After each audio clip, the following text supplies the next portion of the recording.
So we talked about younger children earlier today. I want to talk about older children. Um, and I think that the way to introduce, what it means to parent older children, to discipline and disciple them, is to really understand children as individuals. Um, I think that the conversation is good to split into older and younger age brackets because the the techniques that you use for little children are fairly universally applicable. It typically works, a few good solid tools for keeping order in a home work pretty broadly across a lot of different categories of kinds of children. But as the children grow and their own intellect and personality and interests develop, they become very, very different from each other. Like I said before, I have 12 children, and each of my children are very, very different people. Some of them are a little more like each other, but we have 12 very discrete individuals in my home, 14 including us. And and so knowing and responding to and interacting with each of your children as an individual is a very, very important part of disciplining and discipling older children. The brilliance of homeschooling is the capacity, the ability that we have to individualize education. And it's been my greatest joy as we've educated our children to be able to focus on the particular interests of a particular child in ways that I know that an institutional school, even a good expensive private one, could never ever do like we do at home. When I have a child who's interested in art, we keep art in front of them. We keep books in front of them. We keep art supplies in front of them. If I have a child that's interested in mechanics, we buy little broken engines. We take stuff apart. We have tools. Like whatever the interests of the child are can be pursued to the nth degree. And it's an incredible opportunity that we have as homeschooling parents that you just can't do in a conventional educational environment. So it gets to this idea of understanding this particular child, their particular interests, and what makes them tick. As the children grow, one of the things where we begin to have problems very often is that as the children grow and mature, they also grow in autonomy and independence. And this is where a lot of our conflicts with early teenagers and later teenagers come in, and where life can become complicated. That's the right way to say it. How to interact with children who have developing senses of autonomy and independence and still keep order in our homes is an important thing to consider. We need to understand who they are and what's making them tick, but we also need to keep them moving in a consistent direction. I was trying to think about how to like a graphic representation of this, and the closest thing I can come up with is like, you imagine a rope tied around somebody's waist, and they're just running straight ahead, and they only go one direction, they only go one speed, it's all out. And you can think of your authority as the rope holding onto that child. They want to go. They want to go forward in their life. They want to go forward in their own way. They want to grow. That's what's happening. And you want to let enough go so that they can get where they're going, but you don't want to let go of it so fast that they fall. You want to be able to guide and direct and have some traction on that child and their development with your authority, but you have to let them go where they're going to. You can't hold them here. So as they're going, you need to let it out enough that they can get where they're going at the right time, but they miss the pitfalls and falling off the edge of the trail and or just letting go and letting them, crash out. So that's kind of like this tension and balance of what it means to shepherd and guide older children as they grow. We want to have that kind of balanced perspective, and that changes from child to child. what works for one will not work for the next. You have to individualize your authority and shepherding of the child just like you individualize their education. Just like they have different needs intellectually and academically and spiritually, they will have different needs in their own development and trajectory moving forward into adulthood. So we think of, we talked about the baby moving from this complete self-orientation to learning about others in the world and becoming a part of this world. And there's all these kinds of shifts that happen throughout the course of parenting. It's always a shifting landscape. And another one to think about for our older children is shifting from this place of authority to friendship. And this is the beautiful opportunity that we have as parents. And I'm quick to tell people whenever we have these conversations about family and raising children that you really can have your children become your best friends. I think homeschooling is an incredible part of that. It's a big part of our rationale for why we homeschooled is that I want to be there in their life. I want to be the ones who know them. I want to be the one who cares about them. I want to be their friend. I want their siblings to be their friends. God put us together as a family. And I have all of this opportunity, and I either lend that out to somebody else to do it for me, or I take responsibility. And to the extent that I take responsibility for watching over, shepherding, and developing my relationship with those children, that 8 to 10 hours a day that gets outsourced to some other educational institution, we get to have the privilege to spend that time together. And so when we talk about the work and the difficulty and the conflicts and the problems, also remember why we're doing this. We're doing this because we're leveraging all of those 8 hours a day, 5 days a week, 12 months a year for the 10 or 15 years of education, home education, that is an enormous amount of influence and access that we get to our children as homeschoolers that people just don't have. I don't know how to parent outside of that environment. I'm not saying it can't be done. I know that people use Christian schools. I know there's a legitimate function for public and private schools. I'm not saying that none of those things should exist. I don't know how I would have parented my children without access to their whole life with those hours. And another thing I'll say about that, I thought of, this particular meeting here, we're just a few people. And I think that's great. I think that small things are where the real work happens. The small encounters in your life with your children are really the accumulation of those small encounters. That 8 hours a day where you're just, doing math, cleaning house, reading books, listening to each other, dealing with conflict, all of those things build up to make the relationship that you end up with by the time your child leaves your home. And so all of these things are opportunities. And the really wonderful moments that happen in parenting, they happen in these unplanned ways. I think that holistically, all of the good things in our life kind of happen in these unplanned moments, whether it's in Christian community, with the people that you fellowship with, or in your relationship with your spouse, or your relationships with your children, or your close friends. The unplanned moments are the best moments. Like you can't plan for them. Planned moments are great. A honeymoon is good for a new couple to have, but you don't live in that space. A vacation with a family is great. It's good to go on a cross-country drive and see the Grand Canyon. A lot of fun to do, but you can't live that way. It's the normal experiences of life that you're building your relationship out of.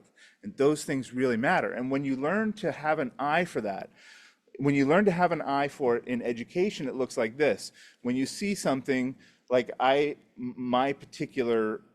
way I think, I'm kind of like I have a mind for trivia. Like I know a lot of dumb stuff. I don't know why I know it. I don't know where it comes from, but I just know a lot of dumb stuff. So when I see dumb stuff, I tell my children, Here's who built that. Here's who made that building. Here's why it was made.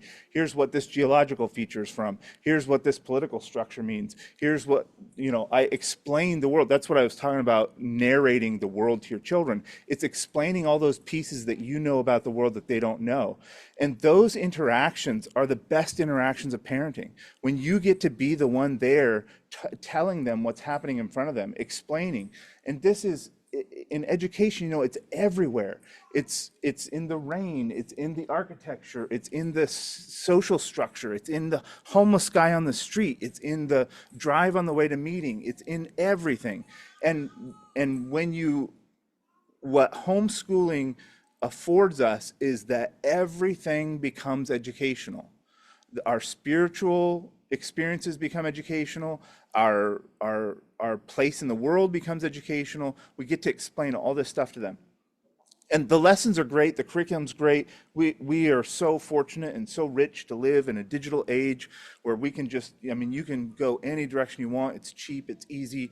We're very, very fortunate as far as curriculum's concerned. But curriculum is the least part of education. I don't know that it even matters all that much. If you're learning how to read and write, that's good. If you have access to the library, you're good. What's hard to develop is that capacity to see the opportunities. That's the real stuff of homeschooling and parenting and shepherding children, is having that eye for, here's an opportunity for me to talk to something. And what you'll find is that the more that you do that, the more inquisitive the children come. And now, as the children grow up, when I miss the opportunity, they'll ask the question. And we're driving, and I'm in a hurry, and my head's in some other place, and we drive by a protest or a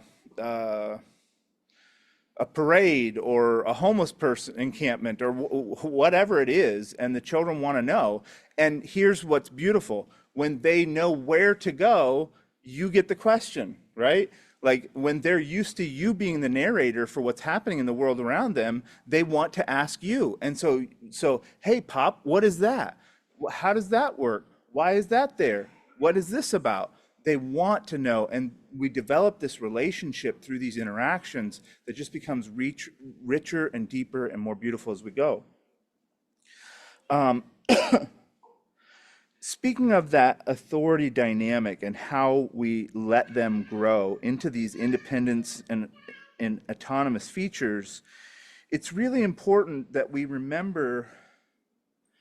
I've been trying to teach myself over the last couple of years especially that conflict is not an obstacle, it's an opportunity. And there's nowhere where that's more important than with our children. When there's conflict in the home, when you're having problems, it's easy to get frustrated, it's easy to get wore out from those, it's easy to be confused and not know what to do with it, it's easy to be all those things. But just like I'm talking about having an eye for seeing these educational opportunities, those conflicts where we're rubbing against each other in the home, these are opportunities. Something isn't working right there. And we have to dig in and figure out what is that and what does God want to do in me to provide the answer for that need. I really need to press into these places with wisdom, with grace, with prayer, especially as they're ongoing. When it becomes with a particular child or a particular situation and we have the same conflict over and over again, I have to learn to see, God wants to do something with me here. He wants to show me something. He wants to equip me with something so that I can help this child develop and grow and get over this hurdle in their life. That's easy to say, it's hard to do. I understand that. A part of that ability to take that that opportunity mindset with the difficulties that happen in our homes is the ability to recognize that most of our important lessons are developed out of failure. When you do something and it doesn't work, you learn almost more than when you do something and it does. Many, many times, it's not exclusively true, but it's very, very generally true, that failure is a very, very good teacher. And so when we have conflict and when we have problems and when things aren't working, it is an opportunity to learn very well in ways that we wouldn't be learning otherwise.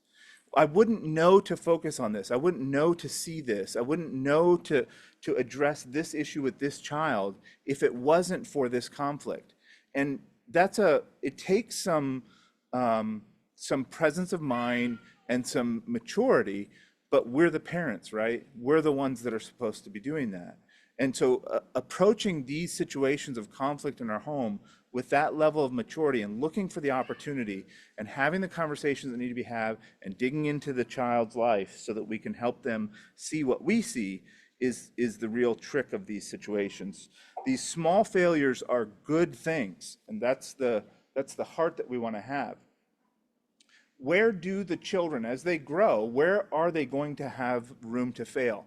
I've watched so many families in the church where the children seem great, and this is another issue with overprotectiveness. The children, and I think as coming from conservative churches, we tend generally as a people towards the more overprotective categories. And what our potential, very common potential failure point is, the children, we figure out how to keep order in the home throughout the developmental years, but we don't really get it deep enough into their hearts. We aren't really creating virtue, we're creating compliance. And compliance is not the same. Compliance is not the same as relationship. And if you substitute compliance for relationship, what very often happens is that now the child is out of your home, whether they age out or go to college or whatever, or they get married and start their own families. And then I've just seen many, many families that I loved and cared for, and their children just crash out. They marry and they're out of the church. They change their convictions. They're entirely different people. And you just watch them fall apart and you're like, how did that happen? It was such a good home. Well, that's how it happened. It's because there's something missing in the dynamics of the relationship that we didn't get to the root of the issue. We didn't actually train for the virtue and the character and the principles of God that we believe in that motivate our lives. We didn't incorporate those things into their hearts.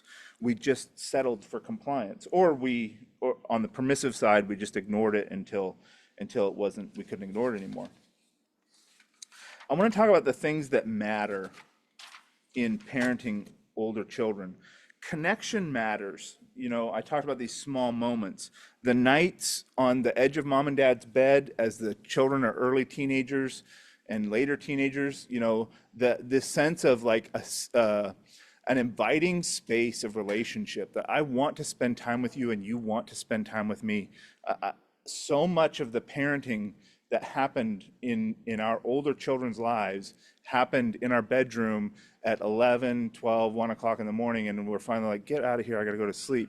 But I'm glad, that's what I want. I want to say, get out of here, I gotta go to bed, I gotta get up in the morning, and you do too.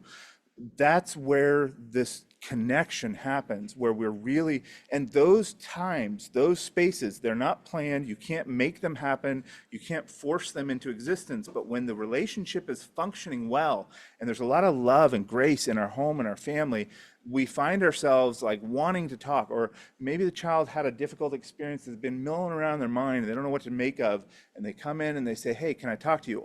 Or you say, hey, come, while I'm getting ready for bed, while I'm brushing my teeth, I wanted to talk to you about something that happened today. And then that ends up turning into a conversation. And now an hour later, you've laughed, you've cried, you've talked about things, you've had something to say, they've had something to say, you've figured out something about them, they've figured out something about you, you've been able to share some kind of experience or wisdom from your life with them. These are the places that make those relationships long-term durable. It's why my children are still my friends. Not just friends, but my best friends. Like they're as close to me as anybody. And I expect that to continue because we invested in our relationships in these spaces where we're really sharing and connecting to each other's hearts. We're talking to each other as people, not as parent and child, but as people who love each other and care about each other and want to know what each other thinks. These connections are really, really, really important. And those times, I think you got to make space for having silly fun times. You got to make space for having serious conversations and asking hard questions and prying into their lives when they don't want to be pried into. Like all of these things have to happen in that connection space in order to get over these hurdles, because it's hard out there.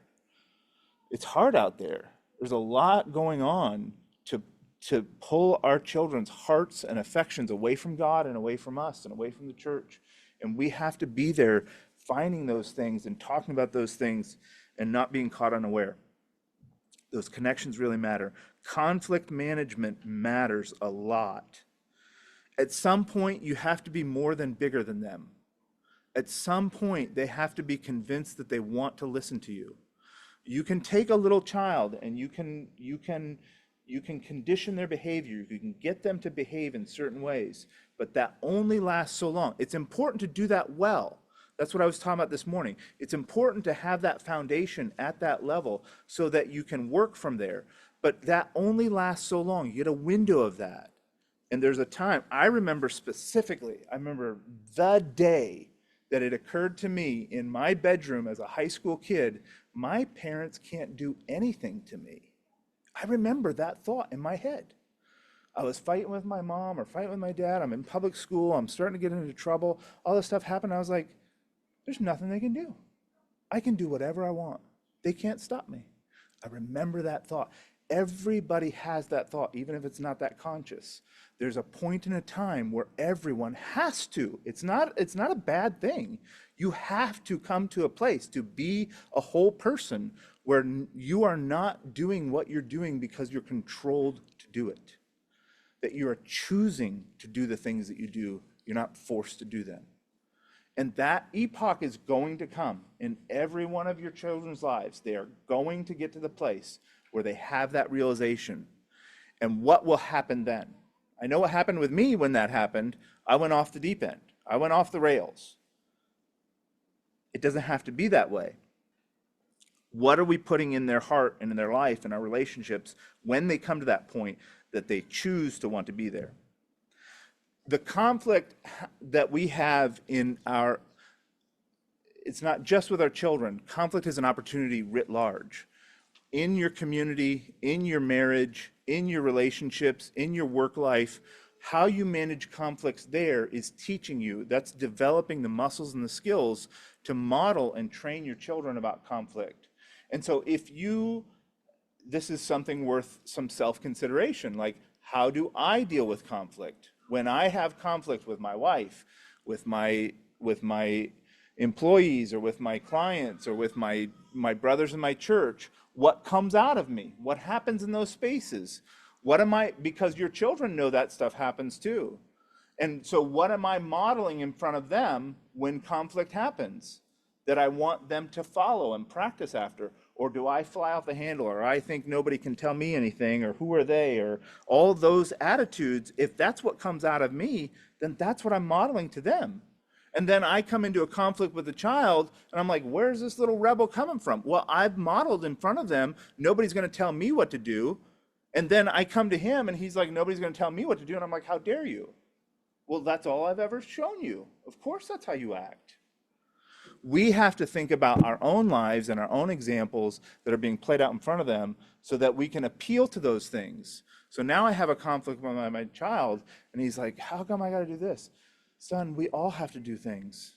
Do you remember last week when that thing happened? I have people in my life that have expectations on me too. I have people that I'm beholden to too. This is how the world works. We have to learn to yield in certain places. Sometimes there's a time and a place where you just have to do the right thing because it's the right thing to do. Those kinds of appeals are really valuable. Conflict management matters in the sense that we have to have the ability to be wrong in front of our children. You have to be able to be wrong in front of your children. What I mean by that is you have to recognize when you're wrong in front of your children. I think that this is probably one of the master keys for unlocking parenting. See, you don't have to do everything right. You just don't. I promise you, you don't have to do everything right. And so much parental guilt is like, oh man, I didn't do it right. I didn't do it right.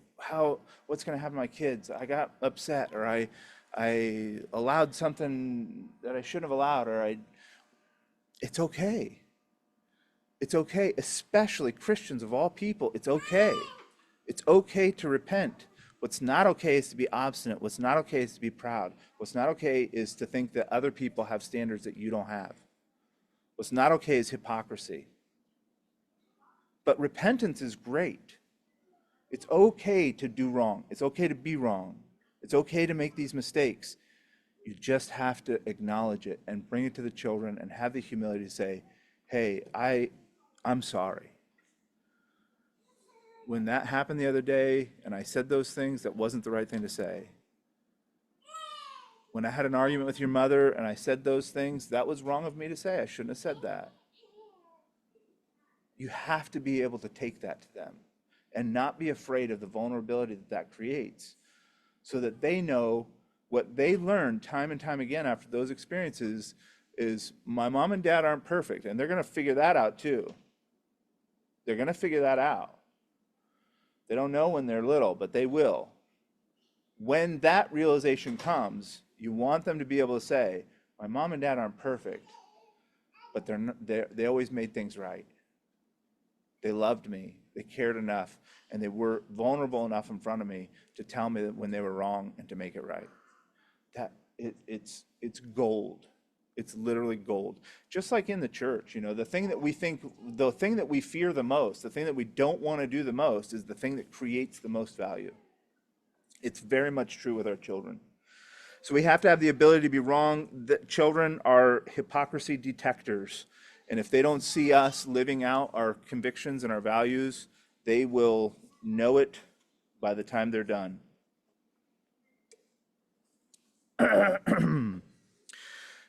When we talk about conflict management too, I have been, I didn't bring my book. I've been talking about one of the things that I've realized recently that it's been made conscious is that respect is a two-way street. In this book that I mentioned earlier, Discipline That Connects with a Child's Heart, and I'll say a few more things about that before we're done. One of the authors is telling a story of an interaction with her child, and there's some conflict happening, and she's upset and frustrated, and she tells her child, we're going to table this for now. I don't want to talk about it because I don't want to say something disrespectful to you. And it caught me because I come from a place where respect is one way. Respect is just to elders. Like, you respect your dad. Like, I'm not used to my dad thinking about respecting me. That's not the way that my mind worked. And as I thought about it, because it caught me when I read that, it kind of jarred me. I was like, that's true. We should be respectful to our children. They deserve respect. They deserve respect. I should speak in a way that's respectful to my children. Just because they're my child doesn't mean they don't deserve that. And so I began to analyze my behavior. And when I'm talking to them, am I being respectful to them? Am I treating them the way that I want them to treat me? I can have conflict. I can say things are wrong. I can tell people I can have authority in my home and be respectful. We are in all the other domains of our life. You don't work for a boss that's screaming at everybody every time something goes on. If he's not respectful, you find another place to work. Like, this is true in every other scenario. Why wouldn't it be true here? Our children deserve respect. Everybody deserves respect. We can speak to them like they're humans and that they have their own autonomy and individuality. So conflict management matters a lot. Content matters. The content of our homes matters. Obviously, it's true that the standards in your home and the things that you have and the things that you don't have are going to have an impact on the character of your children. I think it's really important, more as the days approach, that we consider the fact that the world as a system and institution is trying to commodify our children. They're trying to make products out of our children, out of us too, but they have more time with our children than they do with us. And so it's an even bigger market demographic to commodify our children. And the currency of that commodification is attention and addiction. Attention and addiction are the currency of that commodification that they want to do to our children. Multi-billion-dollar companies want to commodify our children's attention and addiction, and that matters. And we need to start thinking in those terms, that we need to purposefully engage with those systems in ways that are not, they're not predatory. Because those corporations have no restraint, and they have no values, and they have no morals.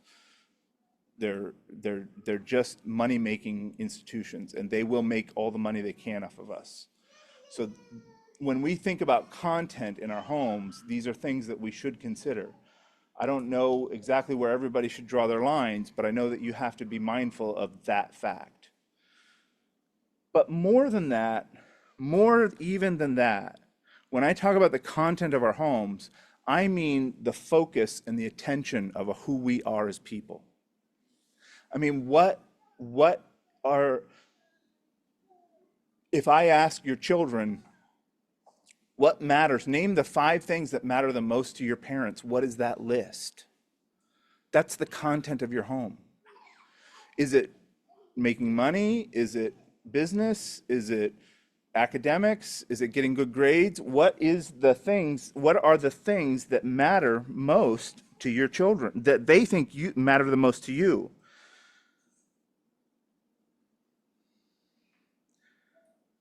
See, all those things, the material pursuits, sports, academics, all these things that become the focus of a home, they may all have their place, but that's not what I want my children to answer that question to. I want the content of my home, the focus of who we are as a people, to be faith and character and ministry and virtue. You can ask the question this way: if you had a choice right now, if I was to lay before you a future for your children, and in one future, your children were very successful. They were so successful they could buy a house in Boston. But their faith was nominal. They weren't bad people, they still went to church. They, were generally moral people, but they were nominal. Or the same child could struggle materially for the rest of their life, but be devout and holy people. Which would you actually want?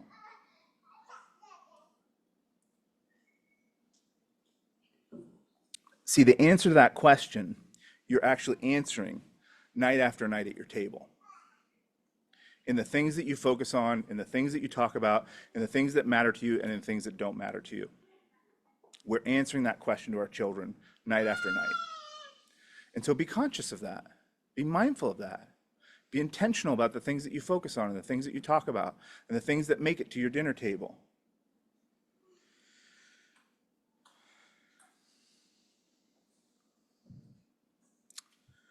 Content matters. Conversations matter. Conversations are a part of connection, but specifically communication and conversation have their own place. How we talk, that question of respect. Like, how do I talk to my children? Do they feel like I talk down to them? Do they feel like I appreciate them by the words that I use? Am I responsive when they're inquisitive? The worst thing you can do, you think about, okay, so I do all this work to try to explain the world to my children. I start to develop these connections, and we start to ask questions, and they start to get the idea. Let's just play out the scenario. They start to get the idea that if I want to know something, I talk to mom and pop. That's where I go with my questions. And then they have an important question in their mind, and they come, and I'm on my phone or I'm answering emails, and I'm like, yeah, later. Maybe later. I don't want to talk right now. Let me be. I got something else going on. How many times can I do that until they quit coming to me for answers? And I don't mean that I always have to be run by my children. There's an appropriate and a proper way to say now is not the right time. I don't think that you have to run after your children in that way, but they have to know that they matter. And so if you have to tell your child now is not the right time, here is. Make the space and make the connection. So you're not just driving them away to figure it out for themselves. Follow up with that stuff and make the conversation important. When you have conversations with your children, the more they grow, the more this is the case. Probe into their minds. Start to learn to ask questions to them. The judicious use of questions is a very, very wise practice. Learn how to ask good questions to your children. Okay, so When they're little, I'm doing a lot of the talking. I'm doing a lot of the explaining. I'm pointing out the things that I see in the world around me. I'm talking about virtue and vice and character and issues and the world around us. As they grow, I want to transition that that statement into questions. What do you think that is? Have you ever seen that before? What do you think about that? One of the greatest places to begin doing this is when your children are away from you and you come back together, whether that's for a Sunday at meeting and all the children are off playing in a corner, or whether you go on a trip somewhere or they go to see their grandparents, or whatever happens. When you're away from your children, you come back, say, hey, how was your time? Don't be satisfied with good. Say, what did you guys talk about? What did the different children do and say? Who had good behavior? Who had bad behavior? How did that go? What did you think when that happened? Learn to ask those questions about the time that you're not with them. Really get information from them. It's not so much for the information gathering, although that matters, but it means that you want to know how their mind works. How are they experiencing the world? What are those interactions causing them to think about? Those are great opportunities to probe into how their minds work and how they're processing the world. And it makes them feel like you really care. Another way that conversation matters is that, I'll say it this way, the way that you talk about people in your home is the way that your children will grow up and think that people talk about them. Think about that for a minute, right? So when we're sitting around in the living room, the children are on the floor playing, and I start talking about brother so-and-so and sister Susie and my neighbor and whoever else, and we have conversations about what's happening in our life, the way that those conversations go, the tone and the attitude that I have in those conversations, when my children grow up and they're living in their own world, they're going to assume that people are having those kinds of conversations about them. Now, these assumptions about how people think about us are really, really important for well-being in a person's life. If I can assume the best of people, I can get much, much further than always assuming skepticism. And so modeling that behavior in the way that I talk about people in my home, and that doesn't mean avoiding problems, because talking about problems is a really important thing to do with your children. Modeling how to think about problems and problem interactions is very valuable. It's just that you don't want to do it frivolously, and you don't want to do it without thinking about how you're having those conversations. It's fine to have conversations about problems in the church, problems in our family, problems with your siblings, problems with your extended family, problems. Talk about all the problems, but do it with grace. Do it with kindness. Do it with respect. And then when your children grow up, they'll assume that that's how people are talking about them. And that's so much better place to start interacting with people around you. When we're talking about people in our home, do our children read those conversations as caring and considerate, or are they condescending and cruel? What's the attitude that I have, especially around problems in my own home? Conversations matter and community matters. Community matters a lot. We were talking with our children about this idea that of what the value of family pictures on the wall in the hallway is. Have you ever thought about it? I hadn't really. It's something we've always done. I don't know if it's because I didn't grow up around my extended family, but there were always pictures of family on the walls in my house when I was a kid, and so I've always had pictures of our family on our walls. And we were talking about this with some of my older children, and what we decided is that seeing those pictures creates some kind of like psychological grounding. I don't mean to overplay this. I don't think it's not a huge thing, but it is something. It creates a psychological grounding for identity. When you see yourself in a family picture, you learn to associate, I'm one of them. Like it's a graphic, physical marker of my identity as one of them. I am one of those. And that's the proto version of community. That's the proto version of identity. Because identity is, who am I in this big wide world? And the first version of that is, I am this child in this home. And those are my parents and these are my siblings. That's the earliest form of community. And that's great. That's that baby developing an idea that the world isn't about me, that I'm there are others around me. Well, who are those others around me? Well, first they're my family. There's another ring then too. Like, who is my family? What's the identity of the family? I grew up, my grandfather's an Italian immigrant. We did this 23andMe and stuff. I'm not actually very Italian. I have dark features. I'm a Millioni, but genetically, I'm not all that Italian. But culturally, our family was an Italian family. My grandfather was from Italy, and so we thought of ourselves as those people. There's a whole identity structure that's more important than my genetics because it's how I thought about the world and myself for a long time, even to now. All of that sense of identity has an impact on how I think about the world around me, how I think of myself in relation to the world around me.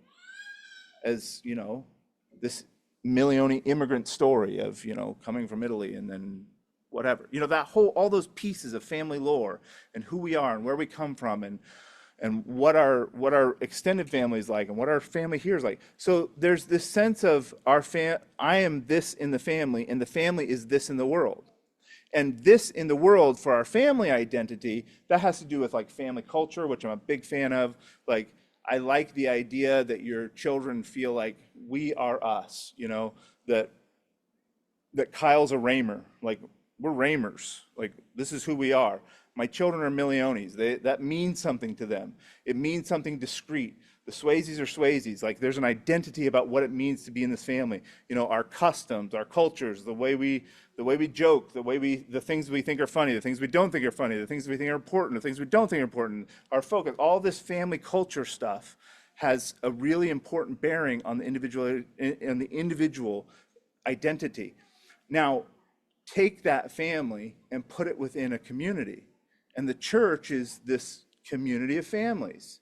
And so the same way that ring of my family creates an identity, a core for who I am in the world, our family being fixed within a community creates that next layer of identity for who we are in the world.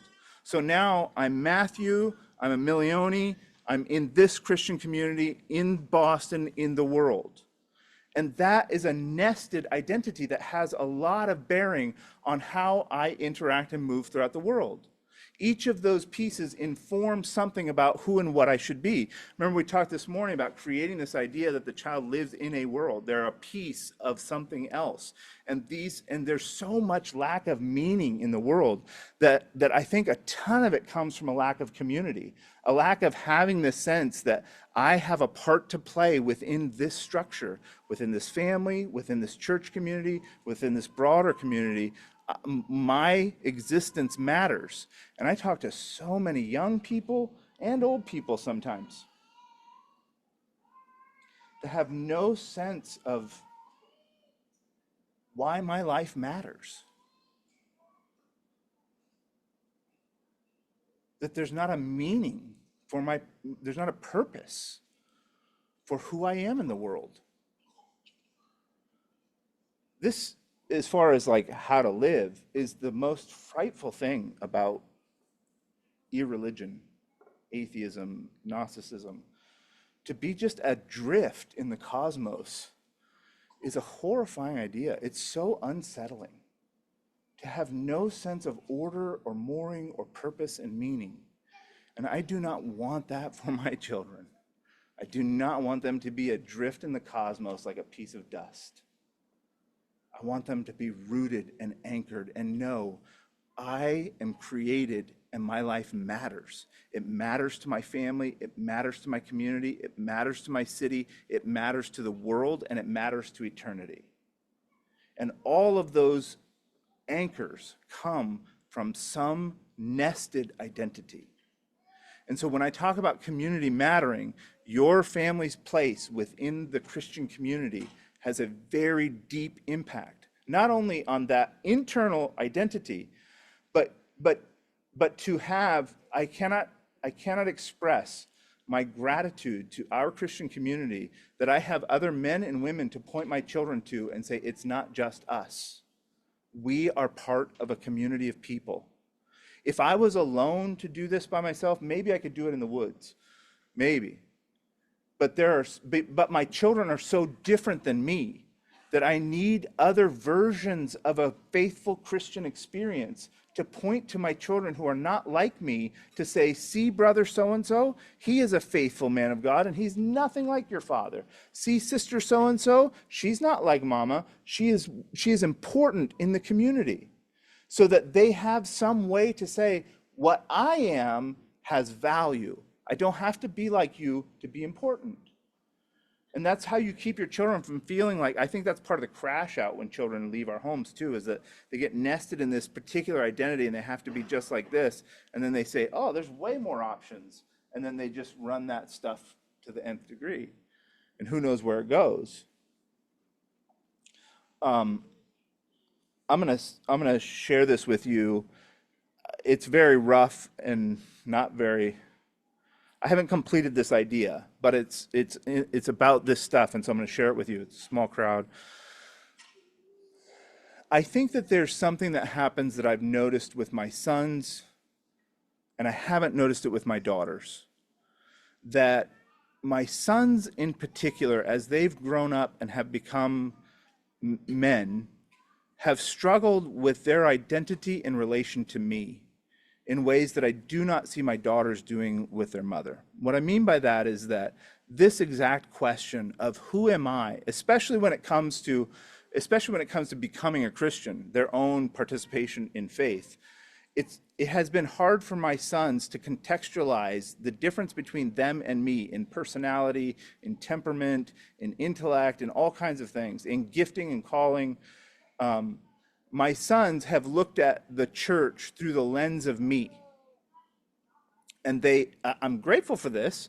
For a long time, they think what it means to be a Christian is to be like Pop. But then I start to grow up and I realize all these things that aren't like Pop. And so what do I do with those things? Does that mean I don't fit in the church? Does that mean there's no place for me? And these are real struggles that my sons have had. Bless God, we've been close enough that we've been able to talk about these things as they go through these things. And this is where it's been vitally important for me to be able to point to a brother and say, see what this brother does, see how he interacts with the church, see how he interacts with the community, see how valuable and how much we esteem him and love him. You don't have to do what Pop does. You don't have to be like me. You have your own part to play in the church. You have your own place to be. You don't have to be like me. You be like you. And dedicate those things to God, and he will use you. And there's lots of examples where I can show you that that's what happens. That we don't have to typecast our children into some place in the kingdom. You can be your own individual version of a Christian. That not only you can be, you should be, you must be. That's what your place is. And helping our children along, especially our sons, fathers to sons, helping them realize what their part to play in, what their own individual expression, what God created them to be, has value and matters and is important. And I don't know how to do that without a faithful community around me.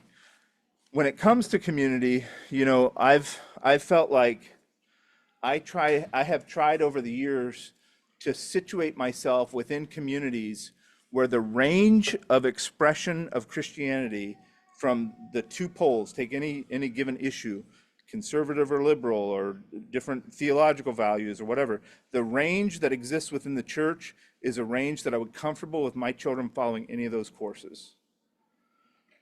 Let me explain what I mean by that. So in our community, we have, pick your difference. We have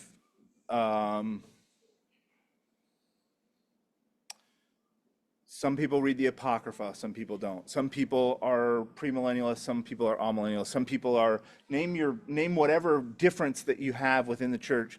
Some people dress this way, some people dress that way. Some people, whatever that range is that exists within the church, like it's a tolerable existence within the borders of the church. Like you're safe and confidently within the church in this range. That's a range that I'm comfortable with my children going in any of those directions. So why I say this is important to think about in terms of communities, that I've watched people, especially homeschoolers, who are so homeschooly, they're so individualized, they're so autonomous that they can't handle anybody being different in any way than them. And they want to control the environment so much so that I can't handle the idea that somebody would, that I'm a premillennialist and somebody in the church is an amillennialist, and that just freaks me out, and I can't handle that, and so I withdraw and pull away and pull away. And you're like, really, you're gonna leave that for that? Like, those values that exist in a range within the church are worth embracing, because that diversity shows your children there's a way to go that isn't so narrow that you have to walk exactly the way that I do in order to be a faithful Christian. These are all the ways that that community matters.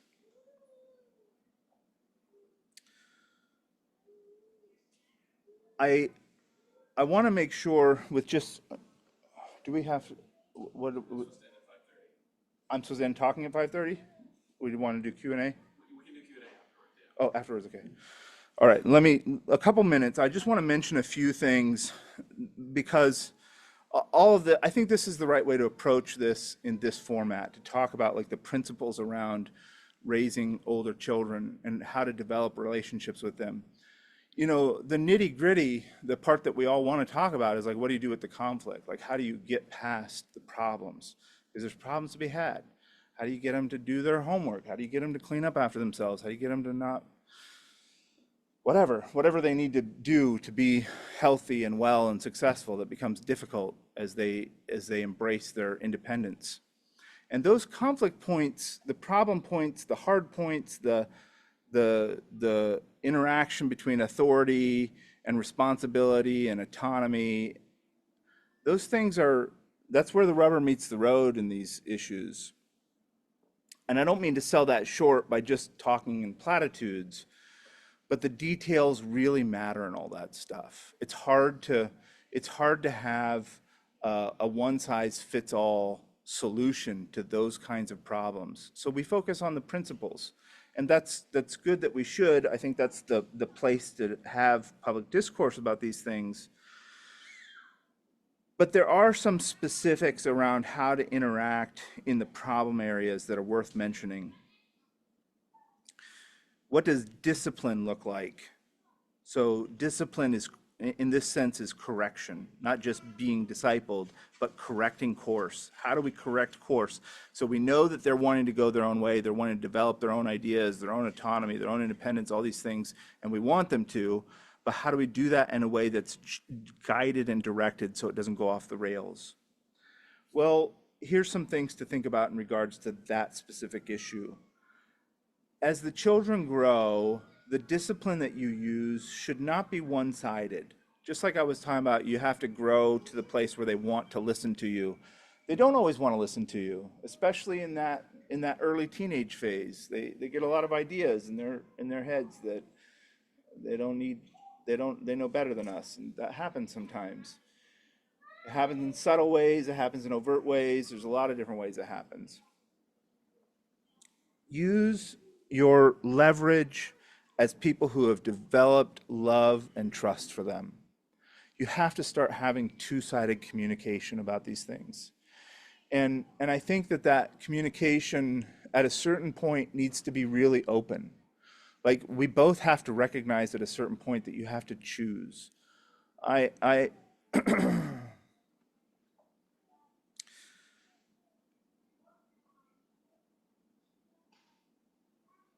I'm not gonna belabor that point.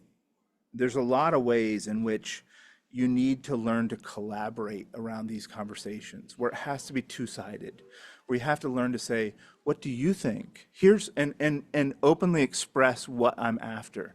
I don't like when this happens because of this. And I have to move into that phase as my children grow. And if you have a big family, that means you have to be in a bunch, as a parent, you have to be in a bunch of different places at once. Right now, my range is 26 to 5. And there's a different set of issues for each one of those individuals. Each one of those individuals from 5 years old to 26 years old is experiencing radically different issues in their life. And I have to figure out how to meet needs. My wife and I have to figure out how to meet that range of needs. And so I have to deal with the 5-year-old's problems as a 5-year-old, and the 10-year-old's problems as a 10-year-old, and the 20-year-old as a 20-year-old. And I have to move in and out of those different categories with the child, with who I'm talking to.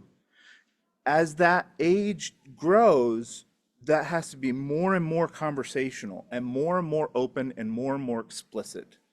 And I need to have principle-based reasons for why the things matter to me that matter.